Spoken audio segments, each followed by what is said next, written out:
I'm Faith, and I'm a Cdea of Learning Designs. I'm Joyce Gerard, Lanya Designs. I'm a designer.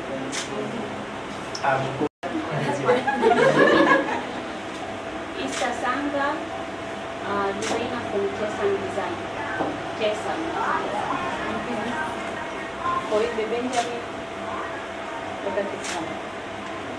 Poete Benjamin. Poete. Tessan. Tessan. What is it? So Taylor or Taylor. head tailor? Mimi na wote hapa hata ikiwa kama sio head tailor, mimi nawaita head tailor kwa sababu ikiwa mpo hapa inamaanisha nyinyi ndio mtakuwa mna ujuzi kupita wale wote ambao wapo ofisini. So mimi nawaita head tailor, wale ambao ndio wale so head tailor. Design ikiwa kama haupendi is your own problem kwa sababu umewaleta hapa, inamaanisha they are important enough wawe hapa, inamaanisha they are head tailors. Yeah?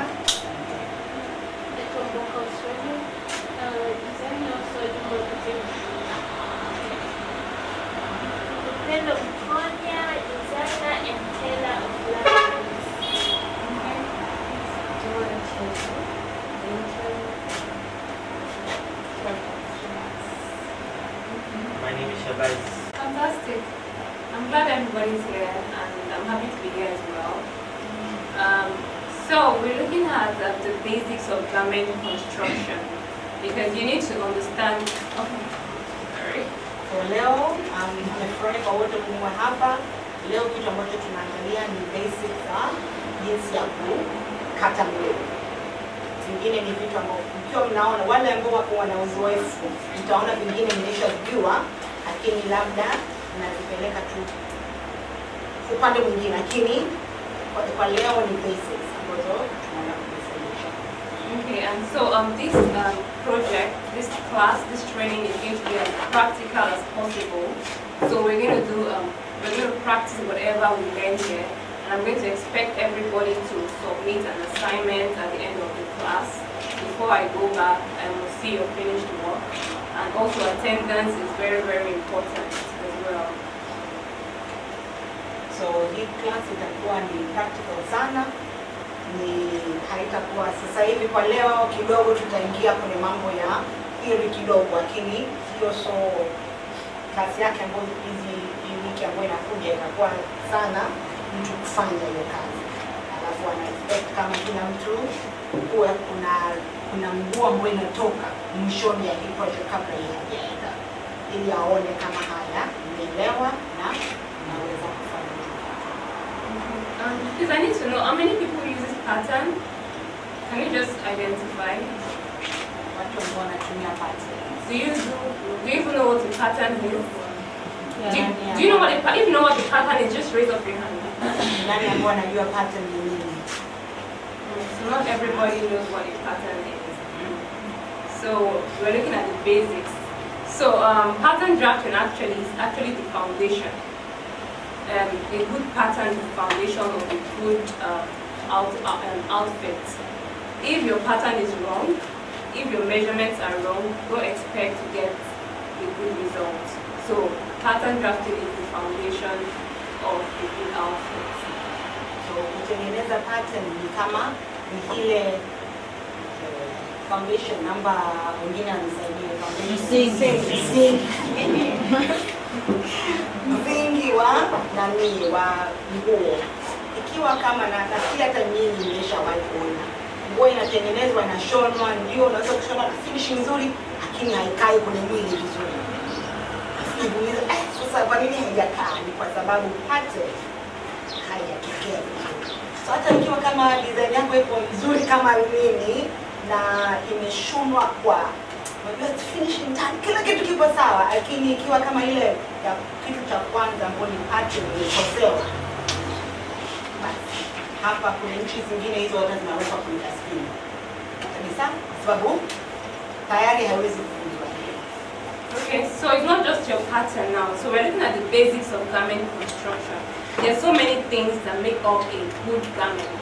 If your pattern is right and the sewing, the stitching, the person that is joining it sews it wrongly, definitely the outfit is not going to look good. So many things comprises the basics of garment construction.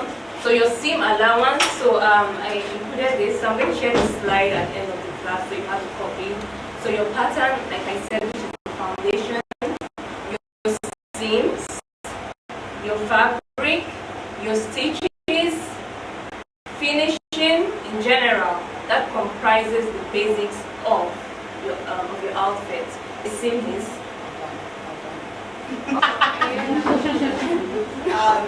so kama tulivyosema, foundation msingi kwanza ni pattern, lakini ukishapata pattern ile seam allowance ambayo sisi huku mara nyingi allowance yetu tunaweka kama inchi moja au inchi moja na nusu, sababu unasema mtu akinenepa au akifungua unahitaji nafasi kanyama kakuu.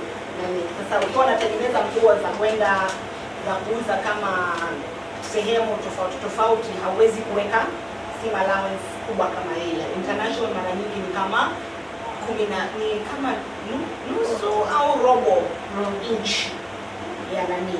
So hapo inamaanisha nguo yako inahitaji kwa, so unahitaji kuzingatia sana hiyo. Ikiwa kama ni robo, basi ni robo kila mahali, sababu inamaanisha nguo inaweza kupungua size kwa sababu umechota kidogo kupita. Na hapa tunasema ikiwa kama unatengeneza hii blouse, unahitaji kutengeneza 10 ya hizi blouse ambazo zinafanana, kila kitu kinahitaji kuwa exact. So fabric, kuna ile seam allowance ni muhimu sana. Interfacing ambayo ni ile interfacing ni ile nani ambayo unaweka nyuma stiff. Alafu fabric yenyewe na yenyewe ni muhimu.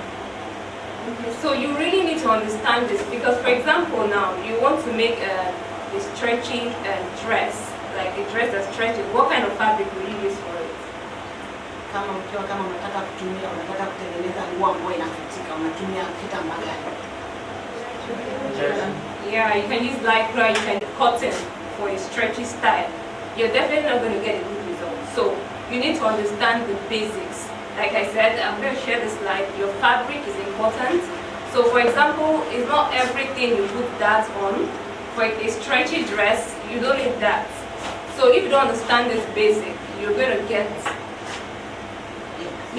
a wrong result. So it's not everything you're going to put interfacing. What's interfacing?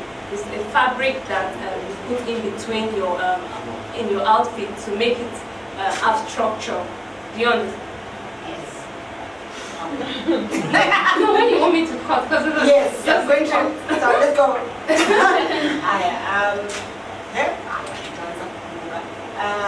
Kitu muhimu sana ya fabric ambao hata sisi hapa mara nyingi waga naona mtu examples zingine, yeye amesema kitu lakini mimi saa nyingine nakibadilisha kwa Kiswahili, lakini tena nakibadilisha na examples za Tanzania, sababu ili na nyinyi isiwe kama tunasema tu vitu kwa juu. So kama ukifikiria watu ambao mnatengeneza nguo alafu mnataka kuchanganya fabric moja na fabric nyingine kwenye nguo moja, hiyo saa nyingine ni kitu kibaya, kwa sababu haujajua hii kienda kuoshwa, hiyo nguo ina nani, kitambaa hiki na kitambaa hiki kinaoshwa, kina nani, kuna instruction ya kuiosha tofauti. Sasa wewe umezichanganya pamoja kwa sababu hauelewi fabric, umezichanganya pamoja. Baadaye mteja anaosha mara 2 mara 3, hii imeshrink, hii bado iko sawa.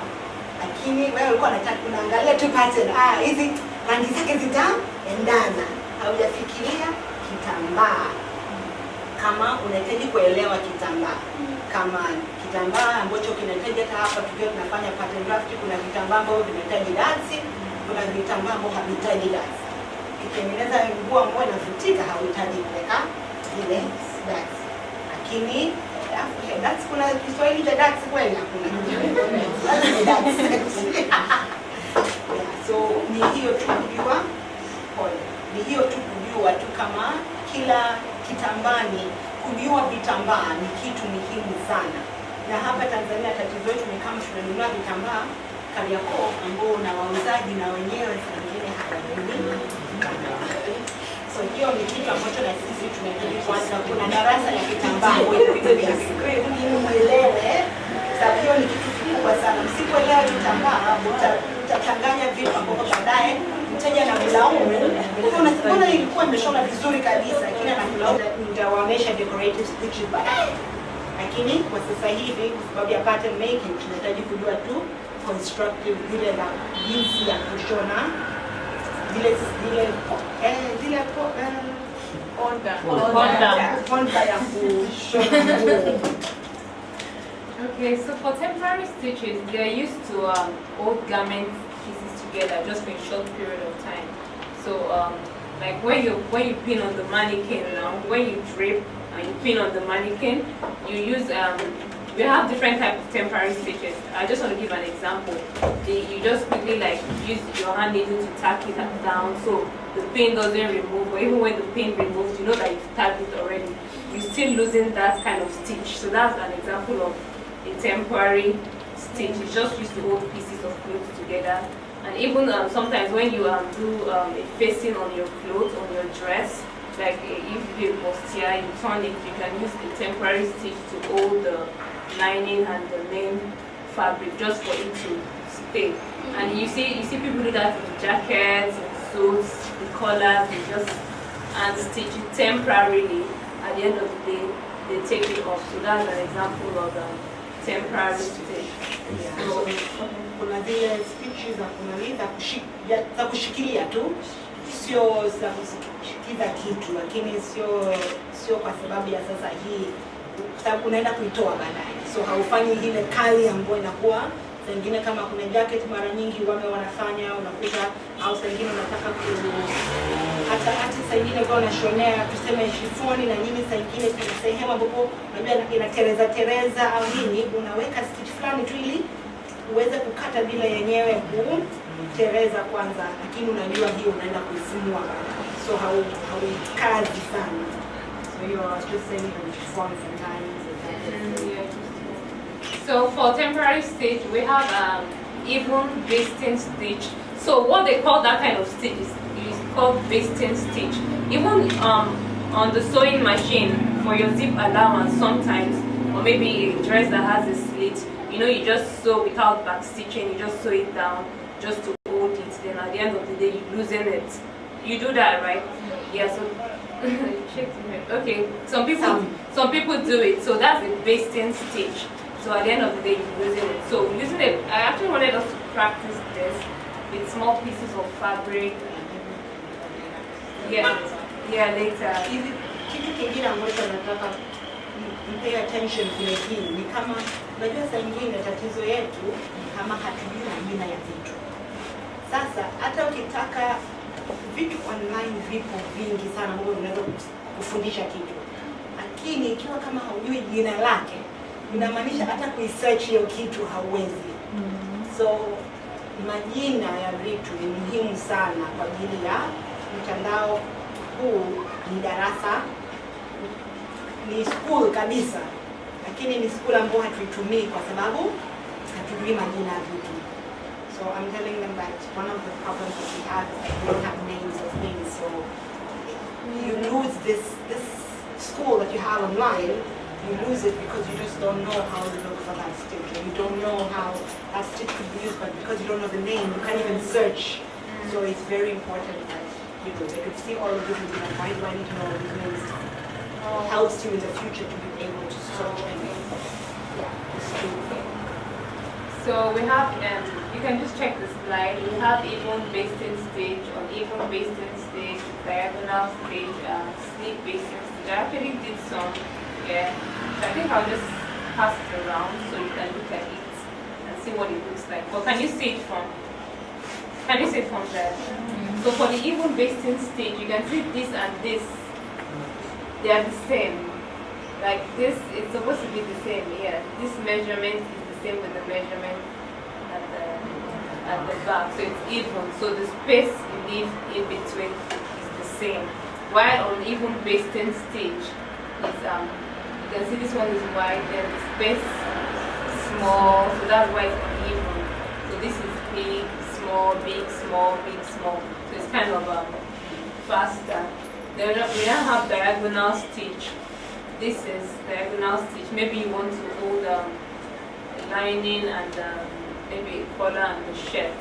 this is for your calico now. You want to hold the collar and the shirt, so you can do that kind of stitch.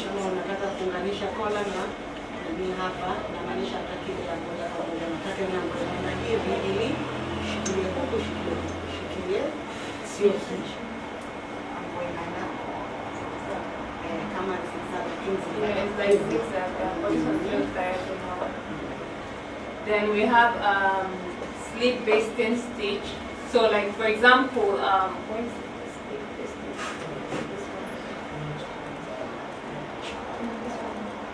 So maybe you're fitting a client's garment and the person says, oh, it's too big, you can fold it and just, you know what I mean. So like I said, basting stitch are stitches that you're going to be using at the end. They are not permanent stitches, they're just temporary. So this is fast stitch. So some people call it over sewing stitch. So like the fray edges of some clothes now, you might want to yeah, exactly. But so this is not overlooking, you're just covering it. Exactly. You can twist it up and then yeah, so over sewing stitch or over cast. Are we together? Yeah. I think they know them a little bit. They're like, oh. Then we also have blind end stitch. So I noticed people do stitches differently. Some people do their blind end stitches differently. So some people, when you stitch, like I did this sample I saw online. This is blind end, but that's not how I do my own. This is how I do my own blind end. So you can see you really can't. The stitch is under. Yeah, even outside you can't see. You can't see it. Are we together, please? Yeah. I have one question. Okay. What is the difference between running stitches and bumper stitches? You were not paying attention. I'm paying attention, but The motion. I need to differentiate. Okay. Yeah. So, okay, when something is running, you know, it's fast, back stitch, you're going back and forth, back and forth, back and forth. But running stitch, you can use running stitch to do gathers. So it's that's why I wanted us to practicalize it. So you just we'll still practicalize it, just right? Yes, Needed, we'll do. right? Yeah, we'll do practical. Okay. Yeah. So you don't worry when it's practical. You just take the needle. Mimi ambao unaenda unaingia unatoka unaingia. Backstage unaingia unatoka alafu unarudi nyuma. Nataka kujua unarudi nyuma baada ya kufika mwisho unarudi nyuma. Mashine cherehani inatumia ipi tena? Mashine inatumia more running stitch, lakini yenyewe ni tight kuzidi. Unajua sisi running stitch lakini unaona ndani zake Mdogo mdogo. Sisi ukifanya kwa mkono hauwezi kufanya vile vidogo, so ndio maana inamaanisha haipo strong sana kama ya mashine. Lakini hii back stitch inakuwa strong kidogo kupita kwa sababu unaenda na kurudi. Unaenda pale pale, tutafanya practical kukuonesha. Hapo hapo hauendi mpaka mwisho. Pale pale. Front forward, front forward. Inachukua muda kidogo kuzidi, lakini inakuwa sasa imara kuzidi.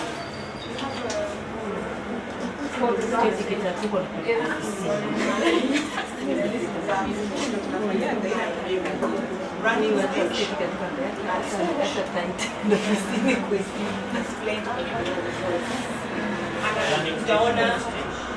Utaona nini tofauti.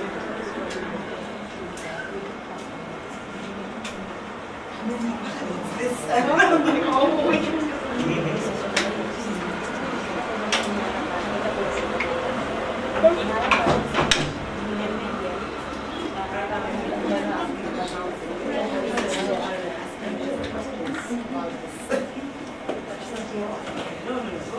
Now I want them to look at tray. They can still do it as they go.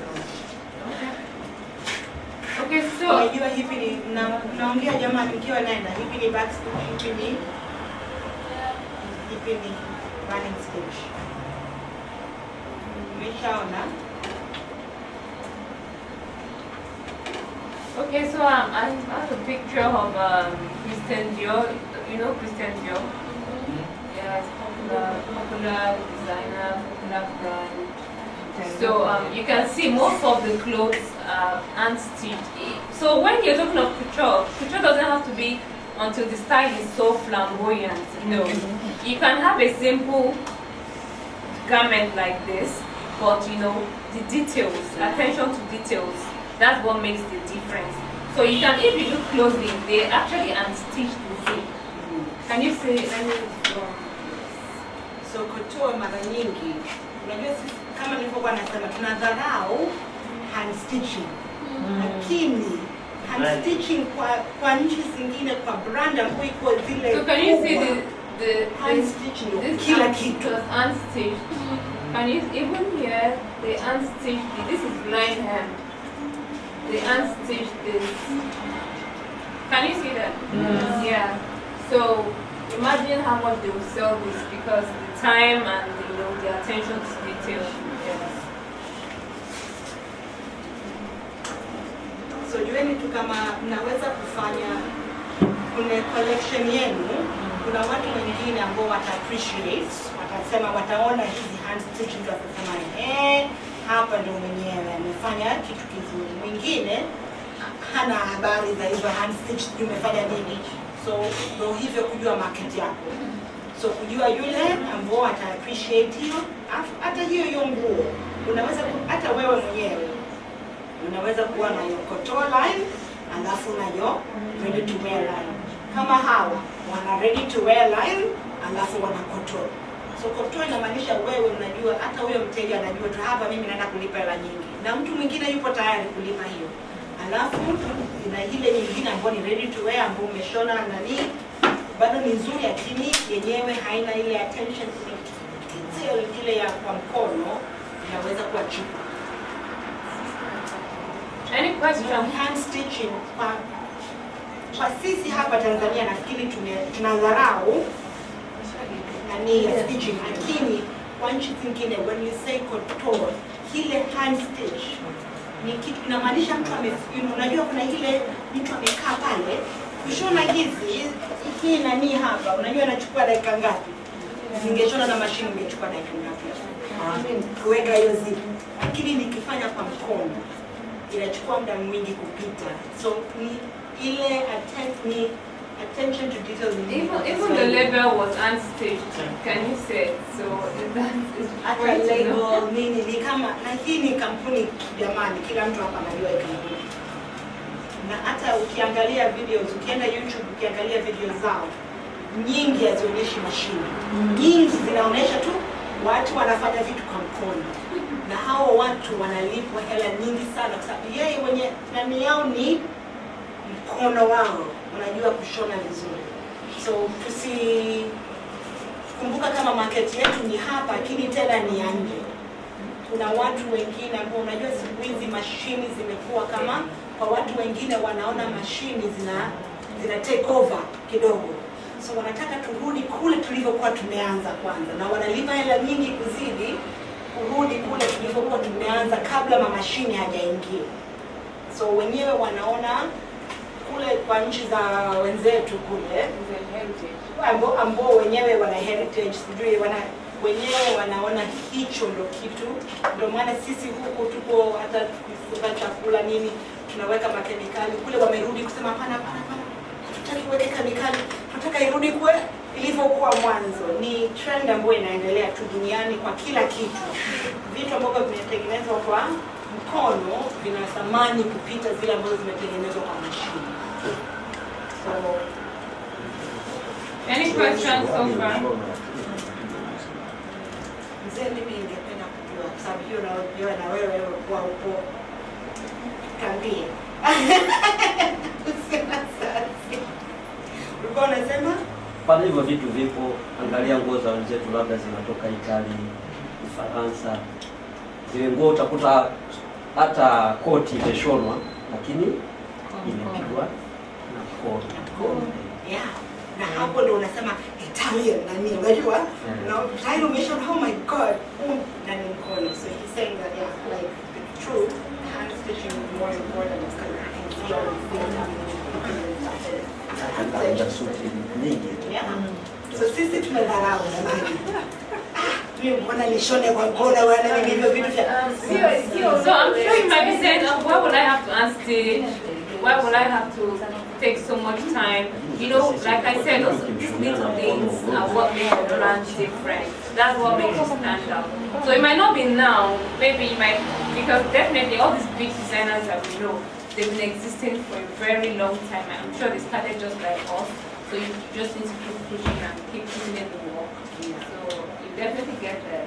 Yes, I think she was saying kama hivyo na kama hauwezi kujua kama kumbe hiyo ndio inaweza kuwa unique selling point yako. Ile uniqueness yako ni kama mimi nguo zangu zinakuwa hand stitch. Na hapa Tanzania na ukaambia kuna watu wengine ambao wata appreciate. Ni wewe tu na brand vipi. Na mtu yupo tayari kulipa hela nyingi ikiwa, lakini sio kama unashona alafu wewe inakuwa mbaya. Unaona mengi hivyo kama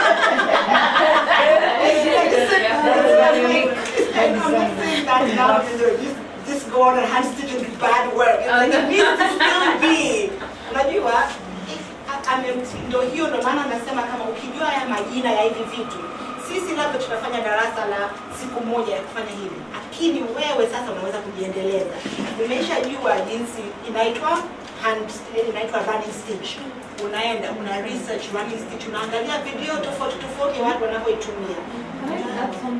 You can actually have some ready-to-wear pieces that are unstitched. Don't get twisted that it's only for top. No, some ready-to-wear stitches are also unstitched. But definitely, you know that it's not going to be as cheap. It's going to be more expensive than the basic what you see outside. Jua friends, cheka nachocheka ni nini? Mimi najua siku mkizeeka bibi cheka ndo atacheka na mimi. Cheka na wini kibeti mkeka nikicheka nimewini. Naitwa Benchaz, nasikiliza Midundo Online Radio. Proof toka Lucky. Oh, hello, hello. Mimi najua unanisikia. Hello, hello, hello. Mimi natamani atakulia. Maana soko mateso maneso. Ulinifanya dondo cha mwenzako. Maana soko mateso. Oya, naitwa Singapore Beats. Nasikiliza Midundo Online Radio. Tuwe pamoja. Manza the building, dona dilicha Instagram ukidrop pale unanipata as a manager wa Latitude Music. It's a family. Niko unasikiza Midundo Radio in the house. Yo man.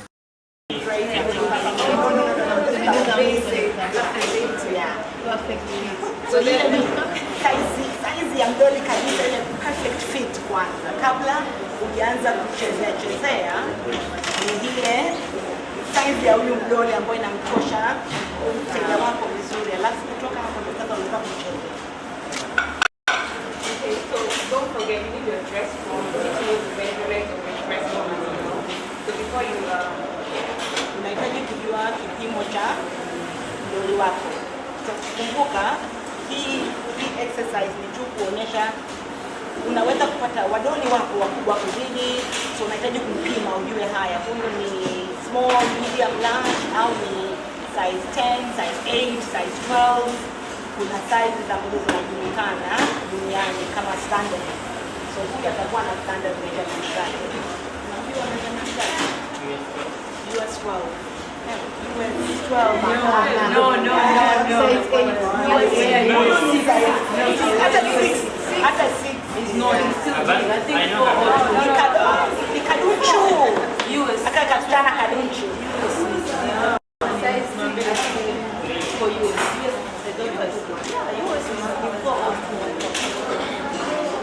Hapa sasa anajaribu kuamsha ile US situmieni US naomba please.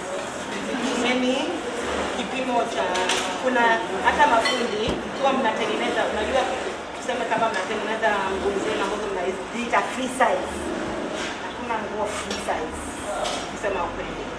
Na ikiwa kama unataka kufanya hivyo ni kuna kitu ambacho unaweza kwenda kwenye mtandao ufanye Google useme size chart. Size chart inamaanisha inakuwa vipimo vya kifua, na hiyo unaweza kusema size chart men, size chart women, size chart child ambao ni mtoto. Sasa hiyo unaweza inakupa size ya international. Sasa unajaribu kuangalia ile ambayo imesema UK, ambao ni ya Britain huko America size zao vipo kila mahali, kila mtu anajitengenezea size tu kawaida, ni tofauti tofauti. Yule ambao ni standard kupita wote kidogo ni UK. Ukishapata hivi utaona kifua sasa hivi tunasikia tunasema ni size 12, ni size 8 au ni size, ni kwa sababu size 8 ina vipimo vyake. Kuna mtu ambaye anaweza kugoogle sasa hivi atuone. Let's do an easy one. This one I'm talking about the measure. We want to do the easy one where anybody can find it. Not everybody can do it. Google. Size chart. That's the logo.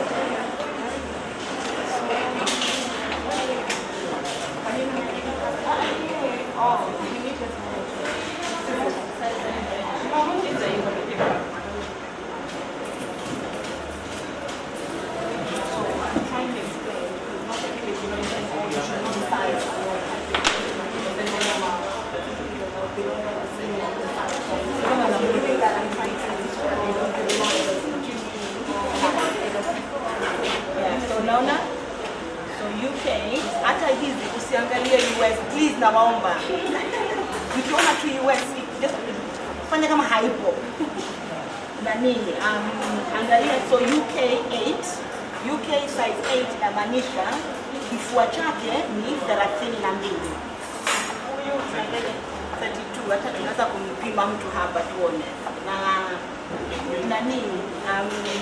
Kiuno chake ni 26 hapa, na mwenyewe hapo. Alafu tena kumbuka hii na yenyewe size, kampuni tofauti inaweza kuwa na size tofauti, lakini sio mbali sana. Alafu hips ni 34. So sasa tunajiuliza huyu msichana ana hivi vipimo, kwa sababu anasema unahitaji kujua yule ambao unamtengenezea hapa kama ana size gani, ili baadaye ukihitaji kukuza kidogo unajua unaanzia kwenye kiwango gani. Utaona jinsi ya kukuza hii pattern kwa kubwa kidogo kwa mtu kwa kidogo ndio grade. So hapa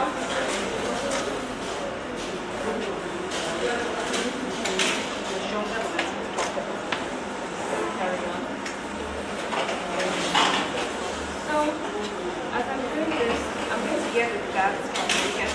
This is looking, I'm not looking by myself. So that means we need to get our gaps here. So the mannequin actually has a center line. If you can feel it, if you come closer, you see there's a center line all the way. Actually, it's a center line. So because I'm feeling it, yeye anaingia ndani na sababu kuna vipimo viwili, kuna ile, kuna sasa kwa Kiswahili kuna hapa, labda nyinyi ndio mnaniambia, kuna hapa alafu kuna hapa. Kwa Kiswahili kama unatengeneza jacket, tuseme unatengeneza jacket, unataka hapa kusiwe kuna, hata ikiwa kama unatengeneza shati unataka hapa ya kike, unataka hapa kidogo pasiwe hivi, panaitwa yaani pasionekane kama kumejaa. Ndio, pasionekane kama kumejaa. Unapima hapa, haupimi kifua, unapima hapa mpaka hapa. Sasa hapa panaitwaje kwa Kiswahili? Kuna hapa alafu kuna hapa, hapo ni kifua. Mimi naita hapa kifua, lakini labda nimekosa.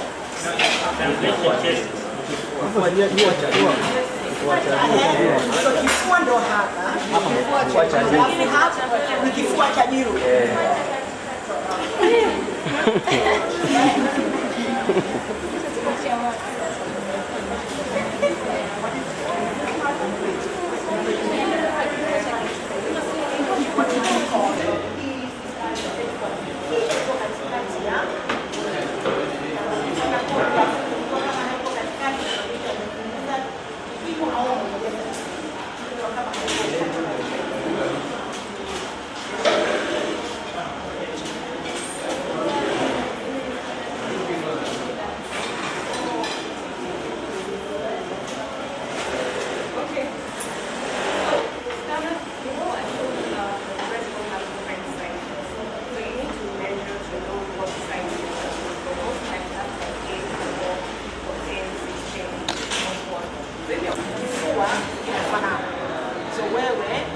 ama hata nchi zingine sisi mimi ninapofanya naweka Cdea ili isaidie kuongeza ile kipimo ambacho wewe unataka kutumia.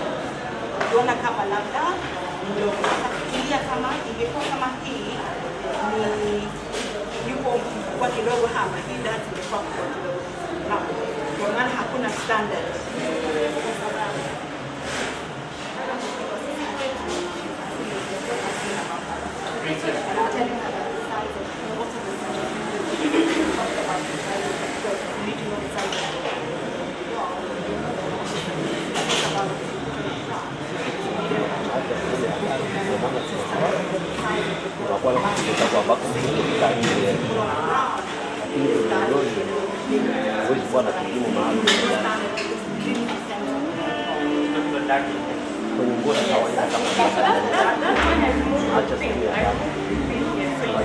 Remember the effect of that? What's the effect of that in the fabric in your dress? To make it fitted, to add structure, to add shape. So like this now, you can see on paper, you definitely mark out that on paper. On the mannequin, because this is not a 2D, it's not a flat piece, 3D, it has form. So that's the essence of this. Do you understand what I'm trying to say? Sorry. I remember like what she's saying, like you're taking out probably like 2 inches, But it all still depends on the person. Now, ni hii ya kutoa dance inategemea na mtu, kwa sababu mtu akiwa kama na kifua kikubwa alafu labda ana tumbo kubwa au labda ana tumbo ndogo au labda kuna standard fulani, lakini sio standard 100% kwa sababu inategemea na shape ya huyo mtu. I think they have one under this, one in that. Okay.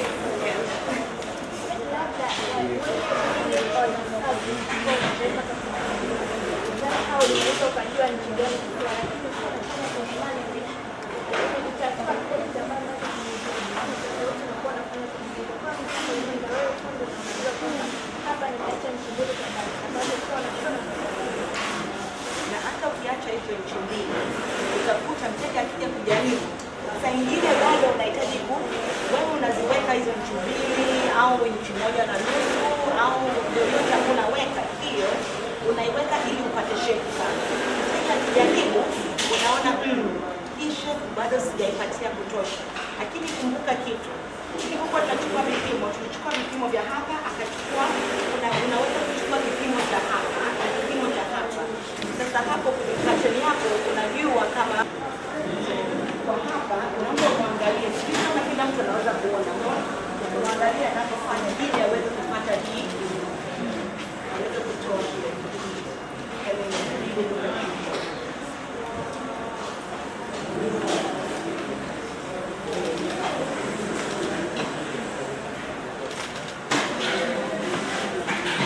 So on the mannequin, we have a example. So there's some mannequins that it's actually pronounced, but this one is not there. That's why we are marking. You understand? And we're using this for other purposes. So even would have marked directly on it. So you just use this. You just have that particular mannequin for draping. Do you understand? anasema hivi hapa unaona ndani alichora ule mstari wa hapa. So unahitaji akiwa kama anafanya hivi na wenyewe ndio wanaangalia kwa mstari kwa ndani, kwa sababu aliweka maki na uone unaonekana hapa ndani kama hapa anajaribu kufanya isiwe kama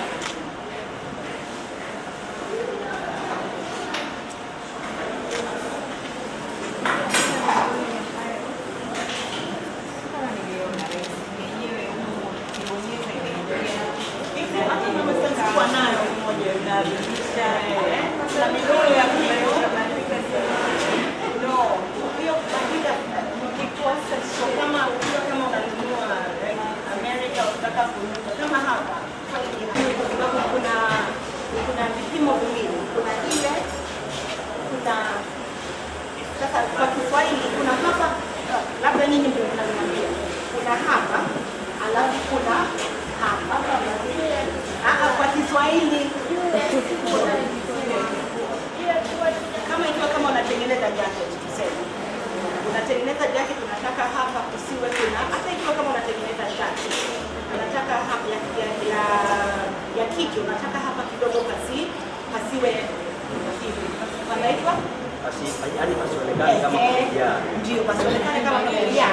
unapima hapa, haupimi kifua, unapima hapa mpaka hapa. Sasa hapa panaitwaje kwa Kiswahili? Kuna hapa alafu kuna hapa, hapo ni kifua.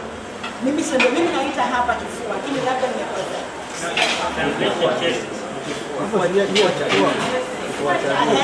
So kifua ndo hapa, hapa ni kifua cha juu.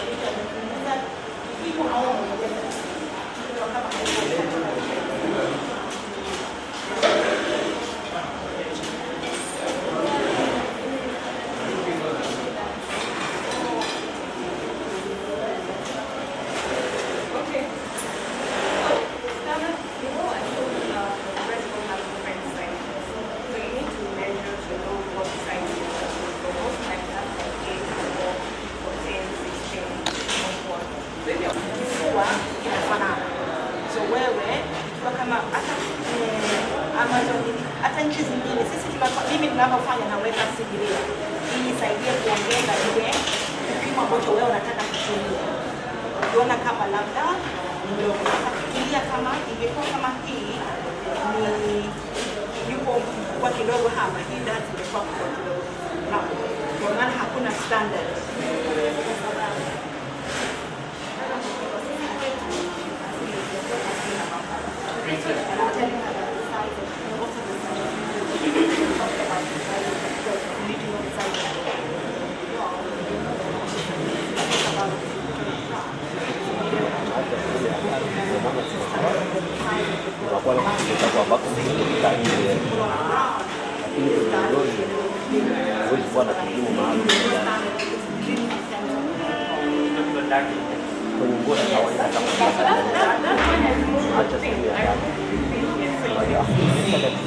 Remember the effect of that. What's the effect of that in the fabric in your dress? To make it fitted, to add structure, to add shape. So like this now, you can see. Like this, you can see it's not fitted. Do you understand what I'm trying to say? So although if we are doing it on paper, we definitely mark out that paper. On the mannequin, because this is not a 2D, a flat piece. 3D, it has form. So that's the essence of this. Do you understand what I'm trying to say? Sorry. I remember like what she's saying. Like you're taking out probably like 2 inches.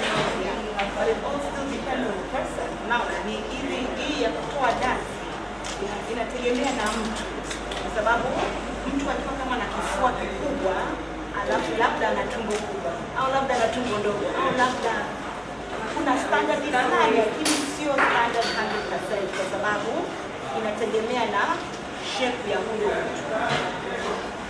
I think you have one under this, one in that. Okay.